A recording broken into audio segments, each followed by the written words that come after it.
Hey guys, welcome back to What If Deku had Aether's powers. Again, no time, so whatever. So in the last part, I covered a lot. The entrance exam meeting Mirio, Izuku meeting Mirio, and the quirk evaluation. Well, yes, I didn't cover that much, but it felt like more. Anyway, let's just get into this. We start off this part. We start this part off in class with everyone wondering who the teacher will be, until All Might comes in saying, "Hi, I'm here, coming through the door like a normal person." And everyone is surprised. So let's just jump to the start of here for villains. So everyone comes out with the costumes they have as in canon, except Izuku, who's wearing his traveler's outfit. You know, Aether's outfit. So yeah, Uraka walks up to Izuku saying, "Wow, Midoriya, your costume's awesome."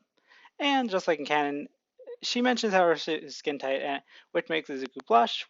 That did not go unnoticed by the other girls. So yeah. Uh, but anyway, Baku then asks, "So, nerd, what made you choose this design?" Oh, I didn't really submit a design. This just had sentimental value. Baku sort of thinks he knows what he's referring to, but and All Might knows exactly what he's referring to, but Baku is more unsure about it. So anyway, same teams as in canon. So before making a plan, Izuku and Rako explain their quirks to each other, but with Ida and Bakugo, Ida asks Bakugo if he knows about Izuku's quirk, with Bakugo saying, all I know is that he calls it Sword Summon, but he can also use wind powers called Animo. At least that's part of his quirk." Ida surprised says, "Wait, he can do more than that?" Spam mic. He told me that is just a fraction of his quirk, but something prevents him from using all of his power. Could you? Couldn't he have possibly been lying? Maybe he just wants you to think he's stronger than he actually is. The nerd's not the type of guy who, not that type of guy.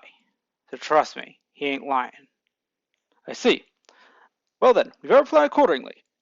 So, like in canon, Bakugo goes after Izuku, with Izuku expecting this and telling Uraka that that Bakugo would do that, which Uraka made the same assumption as in canon that they're like rivals.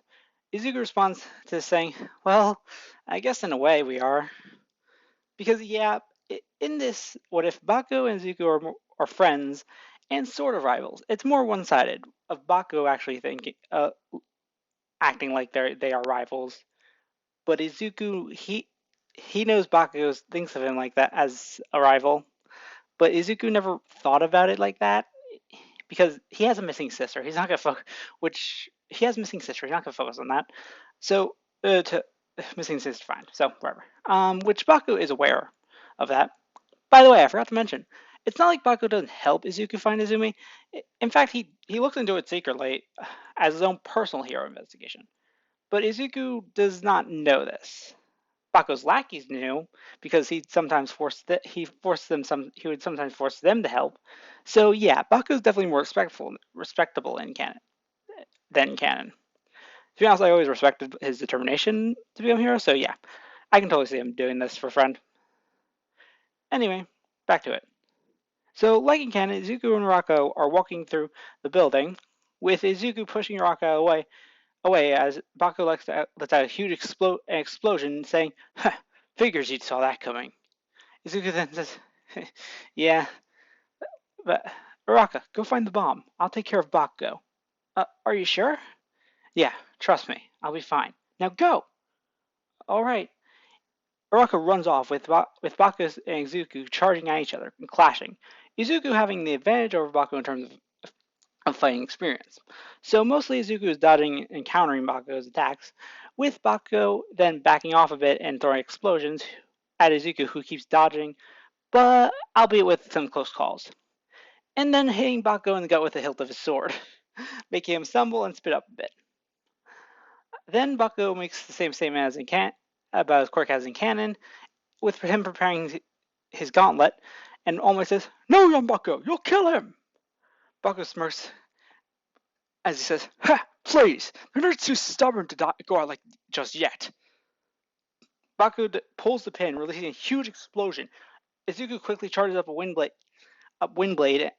As the explosion hits, everyone in the observation room thinks Bakugo just killed Izuku, with the girls being pissed. But as the smoke clears, they all see Izuku with some burn marks, but in his hand they see the wind blade, but with a pyro touch to it. Izuku took a lot of the explosion, but Windblade managed to take a chunk of it, saving Izuku from dying. Izuku then lets out a small smile. He says, as Izuku releases the wind blade, and says, "Baku's right. I ain't dying yet." And then Izuku passes out from exhaustion. Villain team wins. Yeah, with just Animo, I can't see Izuku being Bakugo. Maybe if he had Geo, maybe. But yeah, Urok is captured and they lost. I can't give him the win every time. If the some anyway, so where was I? So yeah, Izuku is sent to Recovery Girl, and the rest goes as in canon. And the class rep I don't see changing much, to be honest. So yeah.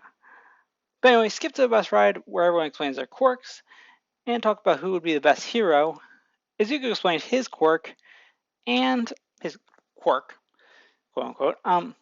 And they arrive at the USJ with 13 explaining how quirks can be deadly and all that. But as a portal opens in the USJ, and coming out of the portal is the villains, accompanied by a masked girl with green hair.